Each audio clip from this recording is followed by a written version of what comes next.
경제 속속 시간입니다. 경제부 박진영 기자와 함께합니다. 안녕하세요. 안녕하십니까? 네, 추석 연휴가 길다 보니까 해외여행 가시는 분들도 많을 것 같아요. 네, 추석 연휴하면 보통 이제 사람들하고 만나고 음식도 먹고 가족도 만나면서 조금 쉬다 보면 시간이 금방 가곤 합니다. 네. 그러다 보니까 이번 연휴를 좀 보면 좀 길지요. 한번 달력 보면서 얘기를 해볼까요?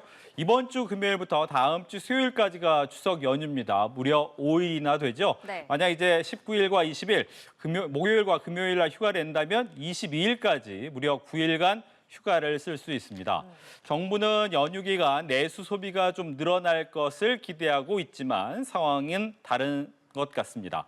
이 여행업계에 따르면 추석 연휴 기간 해외여행 상품의 일평균 예약률이 이른바 여름휴가 성수기죠. 7말 8초 예약보다 훨씬 높다고 합니다. 네. 이 가까운 일본과 태국, 필리핀 등 인기 지역은 이미 매진된 상품이 굉장히 많고요. 이 최장 9일이라는 기간으로 미국이나 유럽 같은 장거리 노선도 충분히 다녀올 수 있기 때문에 관련 상품 역시 인기를 끌고 있습니다. 네, 이번에 해외 나가는 사람들이 많을까요? 네, 많은 분들이 이제 궁금해하시는데 매번 연휴 때가 되면 나오는 통계가 있습니다. 공항을 얼마만큼 많은 사람들이 이용하느냐 이런 게 정리돼서 나오는데 네. 지금 화면 한번 보시죠. 인천국제공항공사에 따르면 추석 연휴 특별 교통대책 기간인 13일부터 18일 평균 20만 1,000명의 여객, 총 120만 4천 명이 인천공항을 이용할 예정이라고 밝혔습니다. 인천공항의 역대 추석 연휴 기간 여행 기록을 갱신할 가능성이 굉장히 큰데요. 2017년이었습니다. 추석 연휴 당시 하루 평균 18만 7천여 명이었던 것에 비해서 20만 명이니까 훨씬 더 많은 숫자가 네. 이번에 나갑니다. 즉 굉장히 많은 사람이 이번 연휴에 공항을 이용한다는 의미지요. 이 상반기만 놓고 볼 때 우리 국민이 해외로 나가는 숫자가 한국을 찾은 외국인 숫자보다 2배나 많습니다. 그런 상황은 꽤 오래돼서 이 여행 수지는 만년 적자인 상태인데요. 네. 이 한국은행에 따르면 올해 상반기 여행 수지 적자가 64억 8천만 달러로 2018년 이후 6년 만에 최대 규모라고 합니다. 반도체 등으로 돈을 많이 벌고 있지만 해외에 또 많은 돈을 쓰고 있다라고 생각하시면 되겠습니다. 네. 그런데 최근에 광화문이나 명동 이런 곳 돌아다녀 보면 네. 외국인들을 많이 만날 수가 있더라고요. 그렇습니다. 네. 최근에 외국에 나가는 우리 국민보다 숫자는 좀 적다고는 하지만 한국을 방문한 외국인 숫자가 굉장히 많이 늘었습니다. 어느 정도 늘었냐 한번 보면 이제 한국관광공사에 따르면 올 상반기 누적 방한객은 770만 명으로 작년 1년 전보다 73.8% 늘었습니다. 이 코로나 사태로 외국인 관광객이 줄기 전인 2019년 상반기 방한객의 91% 수준으로 회복이 된 건데요. 이 과거에는 패키지 단체 관광객 수가 굉장히 많았는데 요즘에는 개별 관광이 늘면서 여행의 자유도가 높아졌다고 합니다. 그러다 보니 이제 알려진 명소 방문 외에도 다양한 곳을 방문한다고 하는데 네. 예를 들면 과거 백화점이나 면세점을 주로 이용했다면 요즘에는 전국 곳곳에 있는 다양한 쇼핑 장소를 찾는 외국인 관광객들이 눈에 띄게 늘었습니다. 특히 해외 SNS, 소셜 네트워크 서비스에서 한국의 필수 쇼핑 아이템을 정리한 콘텐츠가 활발히 공유되면서 K편의점, 올리브영, 다이소 등 다양한 쇼핑 장소가 하나의 관광지로 자리매김하고 있습니다. 네, 외국인들이 많이 찾는 장소가 편의점 네. 등이라니 좀 신기한데요. 그렇습니다. 한국 편의점이 이제 외국인 관광객의 필수 코스가 되면서 이 외국인 관광객의 눈에 맞춘 편의점의 진화가 시작됐습니다. 일단 한국식 K푸드 진열대 만드는 곳이 굉장히 많고요. 네. 또 편의점별로 특색도 있는데 네. 이 GS25 같은 경우에는 부가세 환급 등 금융 플랫폼 서비스를 강화하면서 외국인 관광객을 끌어모으고 있습니다. 환전 서비스와 부가세 즉시 환급이 가능한 점포를 늘리는 중인데요. 이 최근에는 매장에서 46개 국가의 통화를 하나의 카드로 환전하거나 충전할 수 있는 트래블 월렛 카드 발급을 시작했습니다. CU는 서울 홍대에 라면 라이브러리를 열어서 큰 인기를 끌고 있는데요. 국내외 인기 라면 230여 종을 진열해 놓고 판매하는 매장이라고 합니다. 우리나라 국수, 누들에 대한 관심이 굉장히 크다 보니 다양한 라면을 보러 온 사람들도 굉장히 많다고 합니다. 네, 이렇게 외국인 관광객들이 찾는 장소가 달라졌다면 네. 이거 말고도 또 여러 가지 바뀐 게 있을 것 같거든요. 뭐가 예, 바뀌었습니까? 여러 가지 변화가 좀 있습니다. 최근에 보면 이제 호텔에서 다 숙박하는 건 아니잖아요. 우리도 외국 나갈 때 민박도 굉장히 많이 하고요. 민박이나 다양한 숙박을 찾는 외국인도 많지만 아직까지 호텔을 이용하는 외국인들은 좀 많은 편입니다. 그래서 호텔에서 먹는 것이 달라졌다 이런 이야기가 나옵니다. 네. 어떤 이야기냐? 이전까지는 샌드위치나 햄버거 등 서구 식단을 주문하는 비중, 룸서비스 비중이 높았는데 최근에 한식으로 바뀌었다고 합니다. 어느 정도 수치냐면요. 이 롯데호텔 서울에 따르면 올해 외국인 투숙객이 객실 내 식사를 주문할 때 한식을 시키는 비중이 약 40%. 이것은 이제 작년 같은 기간 대비 10%포인트 정도 상승한 거고요. 조선 팰리스 서울 강남이나 신라 호텔도 좀 비슷합니다. 조선 팰리스 서울 강남에 투숙한 외국인이 한식을 객실 내 식사로 주문하는 비중이 약 25%, 신라 호텔에 투숙하는 외국인 관광객의 한식 비중은 30% 수준이었습니다.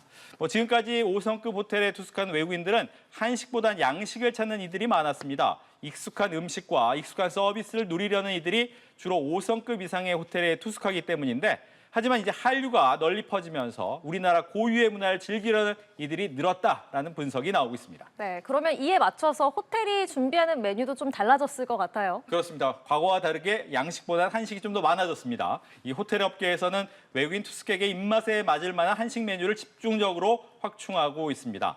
특히 시그니엘 부산에서는 K 콘텐츠를 접목해 만든 영화 기생충에서 유명했지요. 짜파구리를 판매하고 있습니다. 네. 롯데호텔 관계자는 이름 그대로 짜파게티와 너구리를 만들고 여기에 한우 안심, 또 트러플 오일을 더해서 고급 요리로 재탄생시켰는데 객실 내 식사 메뉴 판매 1위를 차지하고 있다고 합니다. 롯데호텔 서울을 방문한 외국인 투숙객은 흑돼지 김치찌개나 랍스터 해물 라면 등을 자주 주문한 것으로 집계가 됐습니다. 조선 팰리스 서울 강남에 묵는 외국인 투숙객들에게는 가장 인기 있는 룸 다이닝 메뉴로는 우리 돼지 쌈정식이나 팰리스 떡볶이, 임금님 수라상 등이었고요. 이 호텔 신라에서는 갈비 반상, 곰탕 반상, 매운 쇠고기 육개장 반상, 전복 3개 온반 순으로 인기가 좋았다고 합니다. 네, 자 이제 다시 추석 얘기를 해보겠습니다. 네. 추석 앞두고 뭐 즐거움도 있지만 마음이 무겁다 이런 네. 분들도 좀 있습니다. 어떤 게 무거우신가요? 네, 아무래도 저는 사실 좀 즐겁긴 한데 네. 아무래도 부모님들 입장에서는 선물이나 용돈 이런 것도 좀 부담이 될 것 같아요. 그렇습니다. 이 추석 연휴를 앞두고 부모님한테 또 친인척한테 주변 사람들한테 어떤 선물을 줘야 될까, 또 용돈은 얼마나 드려야 될까, 여기에 대한 부담이 굉장히 큰 것으로 나타났습니다. SK 커뮤니케이션즈는 성인 6,220명에게 이 추석 연휴에 가장 부담되는 게 뭡니까? 라는 주제로 설문조사를 했는데요. 이에 따르면 응답자 중 52%, 절반 넘게 부모님과 친인척 선물과 용돈이 가장 부담된다라고 이야기를 했습니다. 네. 또 명절 음식 준비가 부담된다는 응답도 22%로 뒤를 이었습니다. 이외에는 귀성길 스트레스, 친인척들의 잔소리 등이 부담으로 꼽혔는데 남성과 여성이 좀 다른 부분도 있었습니다.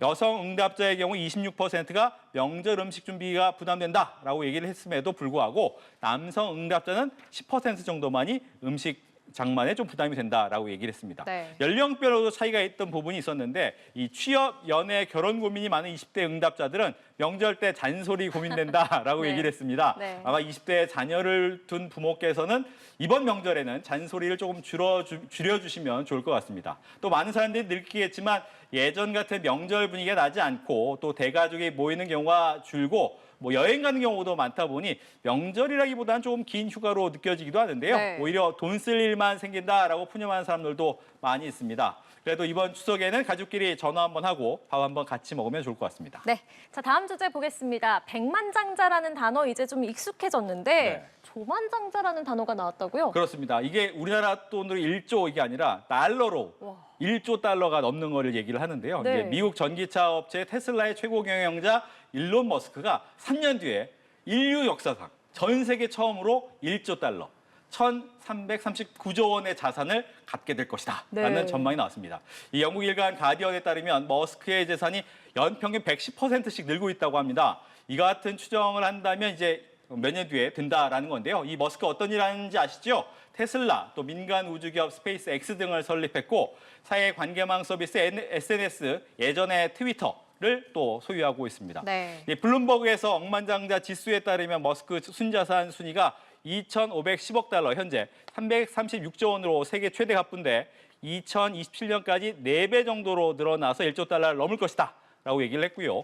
인도 아다니 그룹의 가우탐 아다니 회장은 연간 자산 증가율이 123%인데 이를 그대로 유지한다면 머스크의 뒤를 이어서 2028년에는 두 번째로 조만장자 자리에 오를 것이다 라고 관측을 했습니다. 네. 또 많이 알고 계시죠? 요새 미국 인공지능 AI 칩 대장주인 엔비디아의 CEO 젠슨 황, 또 인도네시아 에너지 재벌 프라조고 팡에스투 바리토 퍼시픽 그룹의 회장도 2028년에 1조 달러 클럽에 가입될 전망입니다.